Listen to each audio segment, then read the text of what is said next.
Foru Aldundiak betetzen jarraituko du batzar nagusi hauetan eskatzen zaiona. Baina bai, beti ere bere eskumen esparruan, gustatzen ez zaizuen kontua, behintzat ez diguzue onartu, erdibidekorik.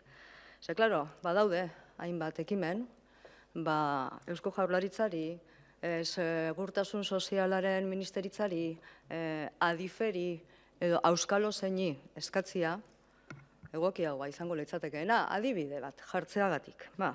Edo zen modutara.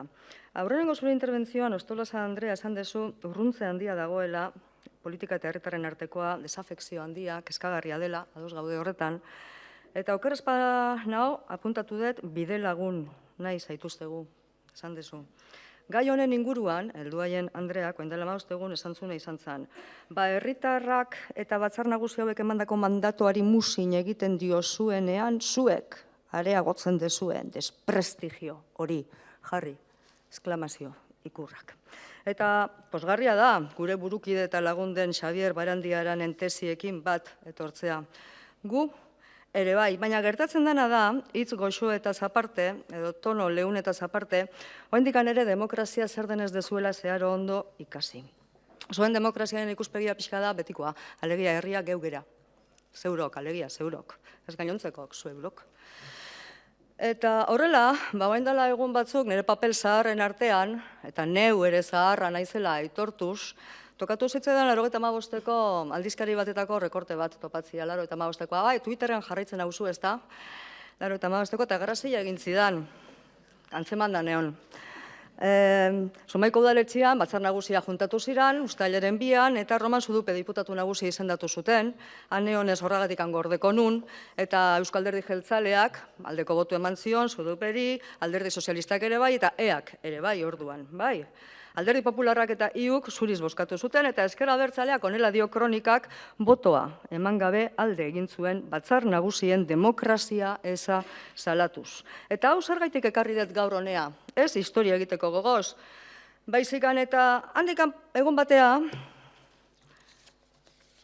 hau ikusi nuelako gran titular gara 4 columnas. Otxandiano cree que PNV y PS desoyen el mandato popular. Eta esan nun, ai mira, ¡qué novedad! Porque claro, siempre son los mismos los que consideran o los que deciden, los que definen qué es el mandato popular. Y a 4 columnas. Eta gaur, zuk, Ostolaza Andrea, okerazpaldimanago beste momentu batean zure hitzaldian esan dezu, erakunde espazioa zilegitu degun bezala gure partaidetzarekin. Kao, hortzion koxka, zuen partaidetzarekin zilegi. Hanka egiten zenutenian ez? 2011an batzar nagusi hauetan Bilduko diputatu nagusia aukeratua izan zanean super zilegi, eta hori horrela beti. Azken fina esatikan, aje bat dakazuelako eta zeatelako neurri bakarra, herriarena, herri mandatuarena, zilegitasun demokratikoarena eta politika berarena. Eta egia esango izuet, zuen jarrera nik ulertzen dizuet, ze azken finean, joan dela 2 astetako hauteskunde emaitzetaz asko hitz egin zen interpelazioaren egunean. Eta bueno, nik ulertzen nuen, porque pentsatzen nuen, eske 2 porroten aurrian daude. Porrot bat eta porrot 2.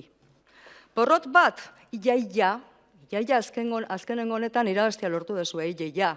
Baina iaia ez dezue irabazi, sorpasorik ez. Ez zenuten Jaurlaritza eskuratzeko esperantzarik, zenekiten ez zenutela gobernatuko, ez daukazuelako inorekin traturik.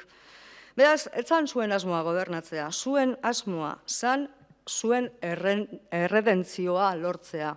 Sinestuta zaudetelako, zuen erredentzioa PNV-ri irabazita etorriko zaizuela, baina oraingoan ere ez. Eta bigarrengo porrota. Eta ez da gertatu ere, ez zaizue gertatu nahi zenuten eszenatokia, eta zein eszenatoki nahi zenuten?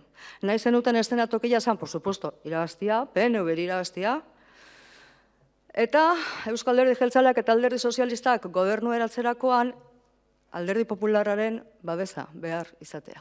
Hori izan zuen eszenatoki amestua. Eta hori ere ez da gertatu. Bigarrengo porrota eta beraz, ulertzen dizuet. Eta guain hauteskundia pasadiren honetan ikusi dugu Arnaldo Otegi jauna, berriz ere azaldu zaigula zuen helburu nagusiena zein den adieraziz, denok ezagutzen duguna, frontispizio izenarekin ezagutzen duguna. Eta gauzat esango izuet, gauzak ondo baldin badijoaz, eta Pedro Sánchezek irauten badu gobernuan, presoen gaian, salbuespeneko legedia indargabetzeko gure laguntza izango dezue. Baina izango dezue, naiz eta jakin zuek etengabe guri erasoan ibiltzen zaretela. Etengabe Eusko Alderdi Jeltzalea deslegitimatu nahian, etengabe gure erakundeak ezbaian jartzen, etengabe. Eta ez dakit egunen batian amesten dezuen herri hori, lortuko ote dezuen, baina demokraziaren inguruan gainontzeko lekzio gutxiago eman, mesedez oraindik ere bakazu eta zer ikasi.